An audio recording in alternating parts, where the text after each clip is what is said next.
Story 25. Birds of a Feather. 1. A pretty little bird loves to sit in her tree and sing beautiful songs.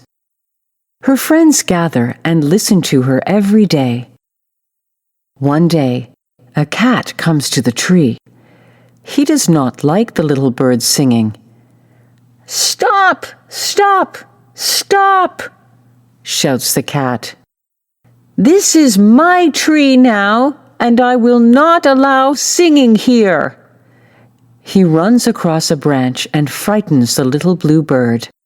She flies away. Her bird friends are sad, and they fly away too. "Stop, you bird!